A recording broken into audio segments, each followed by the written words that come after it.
Today with Sail and Vessel Reverie, bringing you an update on our finally installed solar charging system. It took us several weeks to get this project done.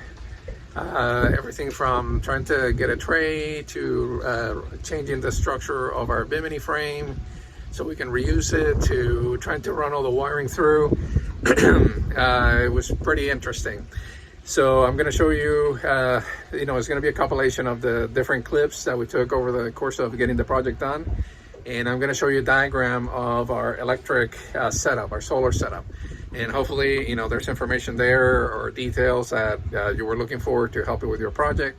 If you like this videos and our channel, please subscribe, click on the button below. And we're happy to answer any questions you have. Just post them in the comments section or send me a message. And I'll share any information I can on what I'm doing with Reverie and all the projects that we're completing. So with that, let me take you through our setup. Hey guys, so another thing I wanted to show you is started the process of mounting the solar panels. So kind of presented them, put them on top of the Bimini arch, and trying to sort out the best way to get them fastened. I actually ended up reaching out to a young man from JSD Welding. Pretty neat story. This kid had dropped out of high school, decided to get his life back on track. He went back and got his GED, got trained as a welder, and is able to do fabrication now. And I found out about him from gentleman that I get bolts and nuts from over at Ace Hardware store. So I called the kid over, and nice young man. He gave me some really good ideas, so he's giving me a quote Monday to start a process of fabrication. I think the plan right now is we're going to build a couple of trays for each panel. Panel's going to sit inside of the tray. We're going to mount them, and then since we have our backstay coming through the middle, we're going to fasten them together at a couple of points. That tray is going to have a cross beam that goes across the entire width of the boat, where we're going to secure it, and then we're going to put a crossbar here, and he's going to build the mounting brackets that's going to mount into that. I'll try to do a drawing and show it to you. It's be a little bit easier to demonstrate.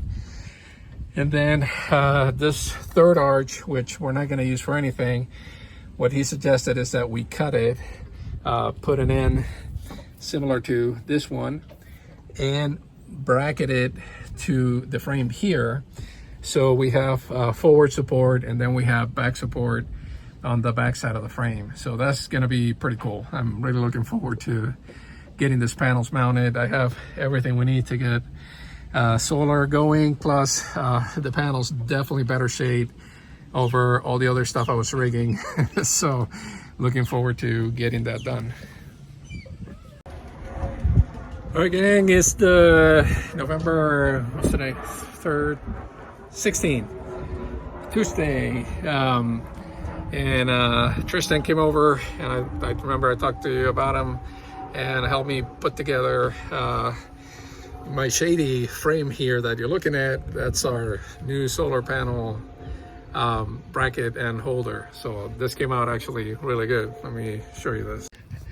So this is Tristen. Say hi, Tristen. How's it going? JSD Welding. You're based out of Palmetto. There we go, Palmetto, Florida. If you need anything build up, manufacture, frame, aluminum, stainless steel, he's your guy. So this is what Tristen did for me. So he built the aluminum tray that basically the panels from the top, panels now sit on top of it. So, it's nice and secure. All I have to do is bolt the panels from underneath just to keep them from flying off. And then we basically took the existing Bimini frame and made adjustments to it. So we put a new stainless steel bar to provide the horizontal support. The old frame, we took it off the third arch and built a upright support. So that provides a lot of support from a downward pressure standpoint. And then he built this support right into the frame, and we U-bolt it to the side. So I can adjust it up or down as needed. And it came out great. It is super strong. I mean, this thing's not going anywhere. We have the channel, and I have a plate to put on the backside over there to basically close the backside, and then I can start wiring the solar. Okay, so as you can see here, panels are on the tray, but I have to level the tray because when I squeeze on the front, it lifts out the back. So I have to play with it to get it all squared off, so I'm not putting any pressure on the panels, just sitting on the tray.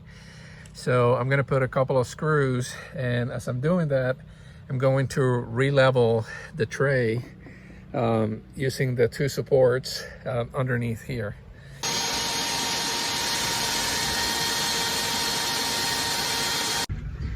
Okay, so first things I need to do is make sure that the panels, the polarity is right. So I'm using a multimeter, and positive to the male, negative to the female, and I am getting 33.8 volts, which is in line with these panels. These panels are rated for 30.2.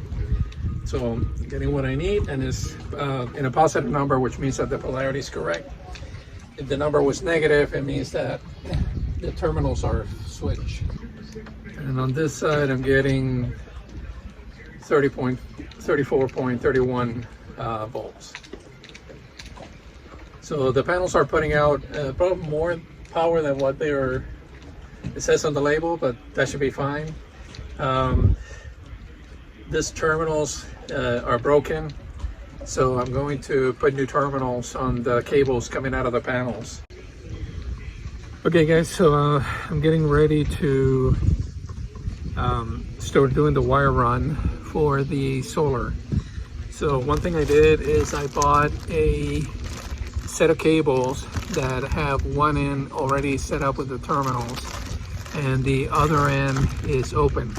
So I can feed that through a cable seal to get the cables below deck. So my plan is to hook this up.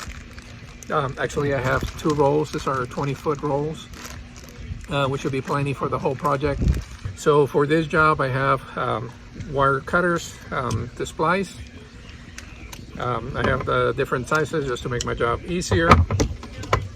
I have a crimper tool for the MC4. You need a specific crimping tool, otherwise you're gonna get a back crimp. Now on these, you have a male end and you have a female end. The male end is your positive coming out of the panel. Your female is your negative. So when I did the testing, you saw the voltage was positive. If I had this switch, it would have been a negative. It would have told me that the polarity is reversed, and I would have to switch the ends in. Now you can make it work any way you want, but that's kind of the standard. The male connector gets a female ferrule, and the female connector gets a male ferrule. Go figure, why it's that way, I don't know. I'm just pretty much following it the way they taught me how to do it. So I'm gonna get started. I'm gonna switch the ends on the panels first, and then I'm going to start the wire run, and let's see how that goes. All right guys, so back on Reverie. I'm gonna finish running the wiring for the solar panels. So to get the wiring below decks, I'm gonna use this SeaView cable seal, and I'll show you what's in this box here. All right, so inside the SeaView box, you have kind of I'm gonna call it the through hole. It has a seal that goes on deck, the base, and then you have the rubber component. This is what we're going to drill to get the cables through. So it comes with the screws to attach everything. And this was interesting. These tubes here are for drilling the holes for the cable.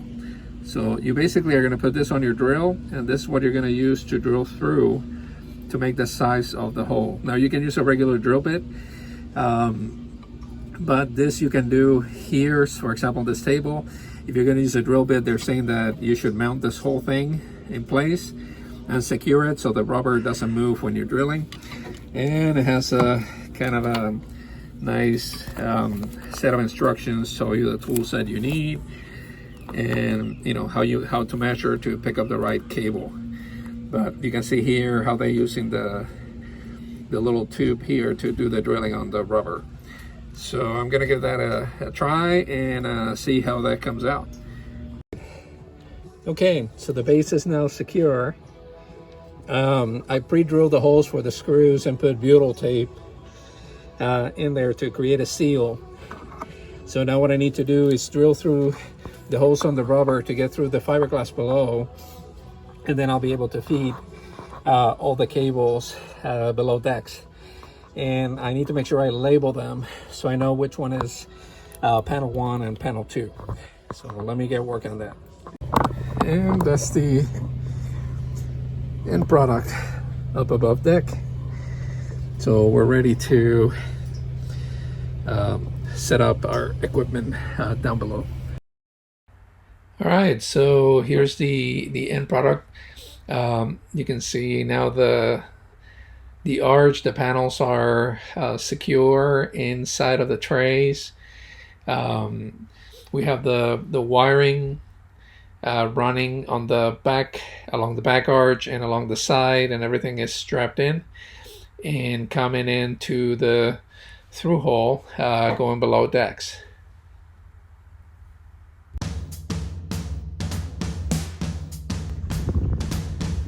Thank you for watching. I hope this was entertaining and helpful.